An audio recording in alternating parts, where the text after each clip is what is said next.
Guys, welcome to YouTube channel YRS class में एक बार फिर से आप सभी लोगों का बहुत बहुत स्वागत है। तो दोस्तों, राजीव प्रकाशन अंसाल पेपर विषय कक्षा 10 2000 दोस्तों कौन सा है? आपका सेट नंबर 2020 का है। सेट नंबर 3 2020 824 NL कोड में जितने भी प्रश्न थे, प्रश्न नंबर 1 2 3 4, इसके पहले के वीडियो में मैंने अच्छे तरीके से आप लोगों को पढ़ा दिया था। यदि आपने अभी तक वो वीडियो नहीं देखे हैं तो नीचे दोस्तों डिस्क्रिप्शन में लिंक दिया है, प्लीज़ वहां जाकर आप उस वीडियो को देख सकते हैं। तो दोस्तों, आज की इस पूरे वीडियो में हम खंड खा के प्रश्न नंबर 5, प्रश्न नंबर 6 और प्रश्न नंबर 7 के जो दो खंड हैं का और खा है, इस पूरे वीडियो में हम अच्छे तरीके से पढ़ने वाले हैं। तो दोस्तों, प्रश्न नंबर 5 का आपके सामने इतना ही कह रहा है, निम्नलिखित में से एल्डिहाइड है। ऑप्शन पहला है मेथेनॉल, दूसरा है मेथेनल, तीसरा है एथेनॉल, चौथा है एथेन। तो दोस्तों, एल्डिहाइड है इन चार ऑप्शन में। ऑप्शन नंबर आपको दोस्तों यहां से दूसरा सही है, मेथेनल है। यानी दोस्तों, जो आपका मेथेनल है यह आपका एल्डिहाइड ग्रुप का है। अब दोस्तों, प्रश्न नंबर खाप से कह रहा है H2SO4 के जलीय विलयन का पीएच मान है। ऑप्शन पहला 0, 7 से कम, 7, 7 से अधिक। अर्थात दोस्तों, जो आपका H2SO4 है दोस्तों, इसे कहा जाता है सल्फ्यूरिक अम्ल। और दोस्तों, सल्फ्यूरिक अम्ल को अम्ल राज भी कहा जाता है, अम्लों का राजा भी कहा जाता है। अर्थात यहां से जो प्रश्न कह रहा है H2SO4 के जलीय विलयन का जो पीएच मान होना चाहिए वह दोस्तों 0 होगा, या 7 से कम होगा, या 7 होगा, या 7 से ज्यादा होगा। तो दोस्तों, इन चारों ऑप्शन में ऑप्शन नंबर आपका यहां से दूसरा सही है, 7 से कम। अर्थात H2SO4 की जलीय विलयन का जो पीएच मान होता है वह दोस्तों 7 से कम होता है। और दोस्तों, जो आपका H2SO4 है इसे दोस्तों अम्लराज या अम्लों का राजा भी कहा जाता है। इसका नाम दोस्तों क्या होगा? सांस सल्फ्यूरिक अम्ल होता है। अब दोस्तों, यहां प्रश्न नंबर 5 का गा कह रहा है, निम्नलिखित में से कौन सी धातु अम्ल से हाइड्रोजन विस्थापित नहीं करती है? ऐसी कौन सी धातु है जो अम्ल से हाइड्रोजन को विस्थापित नहीं करती है?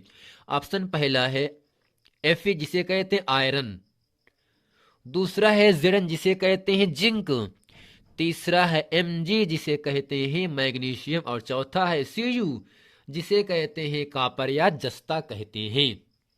तो दोस्तों, ऐसे कौन सी धातु होता है जो अम्ल से हाइड्रोजन को विस्थापित नहीं करती है? आयरन है, या जिंक है, या मैग्नीशियम है, या कॉपर यानी जस्ता है। तो दोस्तों, इन चारों ऑप्शन में ऑप्शन नंबर आपका यहां से चौथा सही है, कॉपर। अर्थात दोस्तों, कॉपर एक ऐसा धातु है जो अम्लों में से हाइड्रोजन को विस्थापित नहीं करती है, लेकिन आयरन, जिंक और मैग्नीशियम ये आपके अम्ल में से हाइड्रोजन को विस्थापित कर देते हैं। लेकिन कॉपर एक ऐसा धातु है जो अम्ल में से हाइड्रोजन को विस्थापित नहीं करता है। इसलिए दोस्तों, धातु अम्ल से विस्थापित नहीं होती है वह दोस्तों कॉपर जो आपका धातु है वह अम्ल से हाइड्रोजन को विस्थापित नहीं कर पाता है। इसलिए ऑप्शन नंबर यहां से आपका चौथा सही है। अब दोस्तों, प्रश्न नंबर यहां से 6 का कह रहा है, का है निम्नलिखित यौगिकों के IUPAC नाम लिखिए। दोस्तों, पहला क्या है? CH3COOH, अर्थात दोस्तों यही क्या है? सिलिके का सूत्र होता है। और दोस्तों, दूसरा है HCHO, जिसे दोस्तों कहते हैं क्या है? फॉर्मल्डिहाइड कहा जाता है। और इसका जो IUPAC नाम होगा मेथेनॉल होता है। अब दोस्तों, यहां से प्रश्न नंबर खा है, बेकिंग सोडा बनाने की एक विधि तथा एक उपयोग लिखी। यानी दोस्तों, बेकिंग सोडा कैसे बनाया जाता है और इसका दोस्तों हमें एक उपयोग भी लिखना है। और दोस्तों, यहां से प्रश्न नंबर अगला है, साबुन की सफाई प्रक्रिया की क्रियाविधि समझाइए। साबुन की सफाई प्रक्रिया की क्रियाविधि समझाइए। प्रश्न नंबर दोस्तों 7 का है, क्या होता है, क्या होता है जब केवल रासायनिक समीकरण लिखी? दोस्तों, पहला क्या दिया है? जिंक चूर्ण को तन सल्फ्यूरिक अम्ल में मिलाया जाता है। अर्थात दोस्तों, जब जिंक की क्रिया तब सल्फ्यूरिक अम्ल से कराया जाता है, तब दोस्तों क्या बनता है, तब दोस्तों जिंक सल्फेट और हाइड्रोजन गैस क्या होता है, विस्थापन हो जाता है, विस्थापित हो जाता है, बाहर निकल जाता है। और दोस्तों इसके साथ दूसरा कह रहा है यहाँ से सोडियम ऑक्साइड को जल में घोला जाता है। अर्थात दोस्तों जो आपका Na2O है, सोडियम ऑक्साइड है, इसकी क्रिया हमें कराना है जल से, जबकि जल का सूत्र होता है H2O होता है। अर्थात सोडियम ऑक्साइड की क्रिया जल से कराने पर दोस्तों क्या प्राप्त होता है, NaOH प्राप्त होता है, जिसे सोडियम हाइड्रोक्साइड कहते हैं। आइए दोस्तों प्रश्न नंबर 6, प्रश्न नंबर 7 के जितने भी खंड हैं उन सभी खंडों को इस पूरे वीडियो में हम अच्छे तरीके से पढ़ने वाले हैं। तो दोस्तों यहाँ प्रश्न नंबर 6 का है निम्नलिखित यौगिकों की IUPAC नाम लिखिए। अर्थात दोस्तों जो IUPAC का फुल फॉर्म होता है international union of pure applied chemistry. अर्थात दोस्तों जो IUPAC नाम होता है उसका फुल फॉर्म क्या होता है, international union of pure applied chemistry. तो दोस्तों प्रश्न नंबर 6 के का में 2 खंड हैं। पहला है CH3COOH। अर्थात दोस्तों इसका हमें क्या पूछ रहा है, IUPAC नाम पूछ रहा है। अर्थात दोस्तों यही क्या होगा, आपका एस्टिक अम्ल है, यानी जो आपका CH3COOH है यह दोस्तों एस्टिक अम्ल है। एस्टिक अम्ल को सिरके बनाने में किया जाता है, जबकि एस्टिक अम्ल का जो IUPAC नाम होता है वह दोस्तों एथनोइक अम्ल होता है। या दोस्तों हाँ बहुत ही महत्वपूर्ण प्रश्न है, जो आपका सिरका है, जो आपका एस्टिक अम्ल है, इसका जो IUPAC नाम होता है एथेनोइक अम्ल होता है। और दोस्तों इसके साथ जो आपका HCHO है, जिसे दोस्तों हम फॉर्मल्डिहाइड कहते हैं, इसका जो IUPAC नाम होगा वो होता है मेथेनॉल। अर्थात CH3COOH का IUPAC नाम एथनोइक अम्ल होगा, जबकि HCHO का IUPAC नाम मेथनॉल होता है। अब दोस्तों प्रश्न नंबर 6 का खाप के सामने यहां से कह रहा है साबुन की सफाई प्रक्रिया की क्रियाविधि द्वारा समझाइए। अब दोस्तों यहां से इसके उत्तर में हम लिखते हैं और समझ भी लेते हैं क्या है, कैसे करना है। जल में साबुन घोलकर कपड़े धोने पर साबुन के अणु मिसेल संरचना तैयार करते हैं। अर्थात दोस्तों जब पानी में हम साबुन को घोल देते हैं तो दोस्तों एक झाग बन जाता है, अर्थात मिसेल संरचना प्राप्त कर लेता है। अर्थात दोस्तों जब पानी में हम साबुन को घोलते हैं तो जो एक झाग उत्पन्न होने लगता है, जिसे दोस्तों कहते हैं क्या है, मिसेल कहते हैं। अर्थात जल में पानी में साबुन घोल कर कपड़े धोने पर साबुन के अणु मिसेली संरचना तैयार करते हैं, जहां साबुन के अणु एक सिरा मैल की ओर तथा आयनिक सिरा बाहर की ओर होता है। इससे पानी में इमल्शन बनता है। इस प्रकार साबुन का मिसेल मैल को पानी में घोलने पर सहायता करता है और हमारे कपड़े को स्वच्छ करते हैं। अर्थात दोस्तों जल में साबुन घोलकर कपड़े धोने पर साबुन के जो अणु होते हैं वह दोस्तों मिसेली संरचना जैसे तैयार कर लेते हैं। साबुन की अणु का जो एक सिरा होता है वह मैल की ओर तथा जो दूसरा सिरा होता है वह दोस्तों आयनिक सिरा जो होगा वह बाहर की ओर होता है।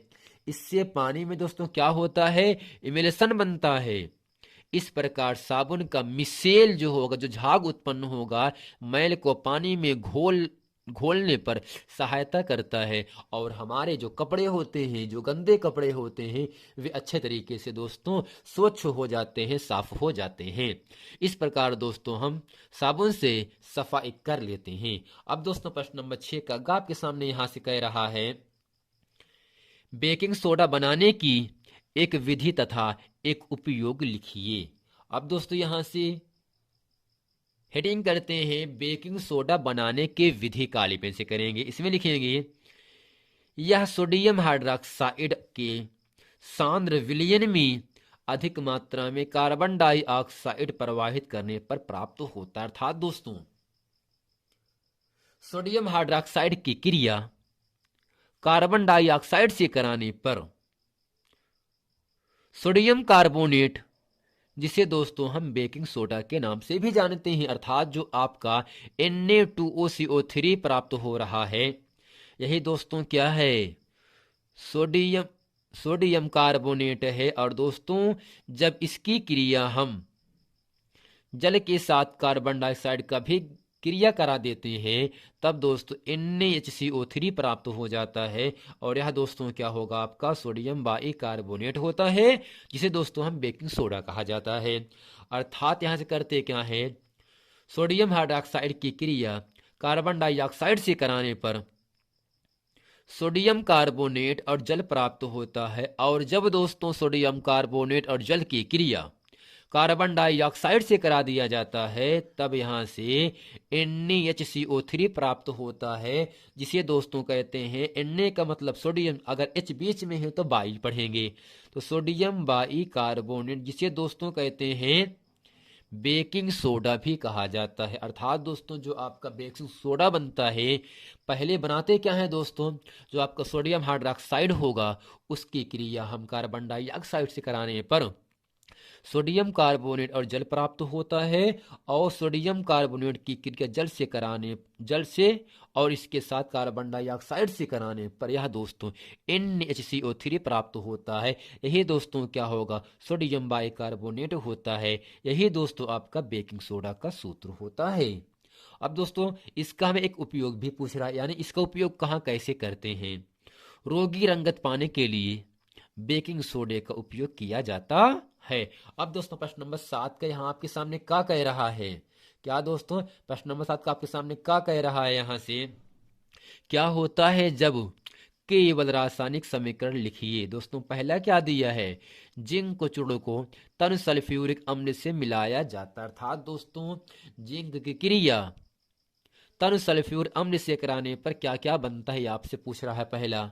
अब दोस्तों करते क्या, हेडिंग करेंगे यहाँ समीकरण काले पेन से, इसमें लिखेंगे Zn प्लस H2SO4। दोस्तों Zn क्या होगा आपका जिंक है, जबकि जो तन सल्फ्यूरिक अम्ल है और दोस्तों है क्या H2SO4 है।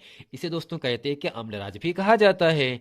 अब इसकी क्रिया मैंने दोस्तों किससे करा दी, तन सल्फ्यूरिक अम्ल से कराया। अब दोस्तों होता क्या है, जो Zn है आपका अधिक क्रियाशील होने की वजह से ये जो आपका हाइड्रोजन H2 है इसको विस्थापित कर देता है और दोस्तों SO4 से क्रिया कर लेता है। अर्थात दोस्तों जिंक जो है सल्फेट से क्रिया करके ZnSO4 बनाता है और दोस्तों यहाँ से जो हाइड्रोजन गैस H2 गैस है आपका बाहर हो जाता है। अर्थात दोस्तों यहाँ से जो आपका हाइड्रोजन है इसका दोस्तों विस्थापन हो रहा है। अर्थात जिंक क्रिया तन सल्फ्यूरिक अम्ल से कराने पर जिंक सल्फेट और हाइड्रोजन गैस बाहर निकलती है। अब दोस्तों जिंक को हम जस्ता भी कहते हैं और दोस्तों जो आपका ZnSO4 है इसे कहते हैं जिंक सल्फेट कहते हैं। H2 को दोस्तों कहा जाता है हाइड्रोजन गैस कहा जाता है। अब यहाँ से प्रश्न नंबर 7 का खा है का दूसरा पार्ट है, सोडियम ऑक्साइड को जल में घोला जाता है। अर्थात दोस्तों जब सोडियम ऑक्साइड की क्रिया हम जल से कराते हैं तब दोस्तों NaOH प्राप्त होता है जिसे दोस्तों सोडियम हाइड्रोक्साइड कहते हैं। तो दोस्तों आशा करते हैं प्रश्न नंबर 7 का जो पार्ट 1 पार्ट 2 है इसे अच्छे तरीके से आप लोगों को समझ में आ गया होगा। अब दोस्तों चलते हैं प्रश्न नंबर 7 का जो खा आपके सामने है, इसमें आपसे कोई इतना ही कहा जा रहा है, धातु तथा अधातु में भौतिक गुणों के आधार पर अंतर स्पष्ट कीजिए। यानी दोस्तों धातु की विशेषता क्या होती है और जो आपका अधातु है इसकी विशेषता क्या होती है। अब दोस्तों यहाँ से हम समझ ले, कॉलम बनाएंगे, एक तरफ धातु और कॉलम बना दूसरी तरफ अधातु। अब दोस्तों धातु में लिखेंगे पहले पॉइंट में, इसमें विशेष प्रकार की चमक होती है। अर्थात दोस्तों जो आपका धातु होता है उसमें चमक पाया जाता है, जबकि दोस्तों अधातु में चमक नहीं पाया जाता। अर्थात तो अधातुओं जैसी चमक नहीं होती। अर्थात दोस्तों धातुओं में एक विशेष प्रकार की चमक होती है, इसमें का मतलब दोस्तों अधातु में चमक नहीं होती है।